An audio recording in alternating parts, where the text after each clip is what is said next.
You heard it here first, Trump may not propose a budget next year. The Trump administration is seriously thinking about not submitting a budget to Congress next year. Although the Congressional Budget Act requires the president to submit the fiscal 2018 budget to Congress between January 2 and February 6, Trump could easily say that it was the responsibility of the outgoing Obama administration to comply with the law before the new president was sworn in on January 20. But while the new president not sending a budget to Congress might not be illegal, it would clearly be unprecedented. Every incoming president since the Congressional Budget Act went into effect in the mid-1970s has submitted a budget. In many years, those budgets, or amendments to the outgoing president's final budget, were submitted months after the first Monday in February deadline and were truncated versions of the usual multi-volume presentation. But, a fiscal plan with the new president's priorities was consistently released for over 4 decades. Longtime federal budget watchers will find Trump's unwillingness to submit a budget strange because up to now every new administration typically has been eager to submit one in its first year. The reason?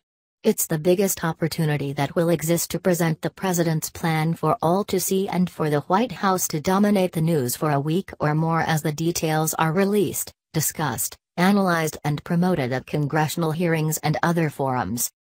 So why might the Trump administration want to punt on this major opportunity by not submitting a budget?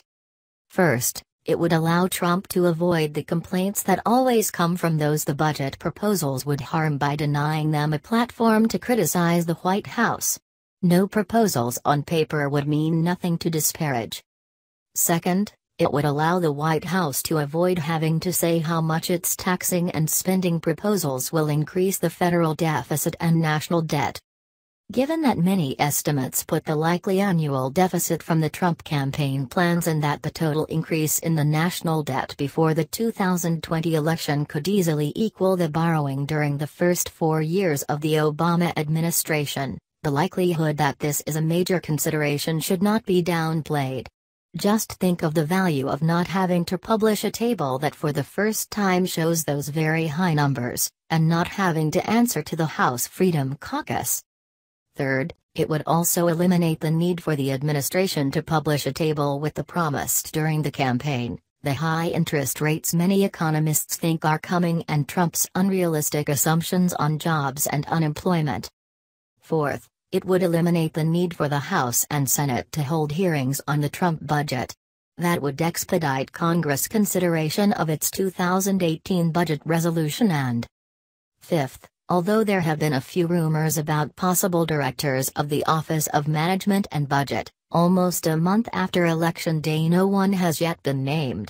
That almost certainly will delay the development of the Trump 2018 budget until almost the summer, and the GOP congressional leadership might not want to wait that long to begin its work on the all-important 2018 budget resolution and reconciliation.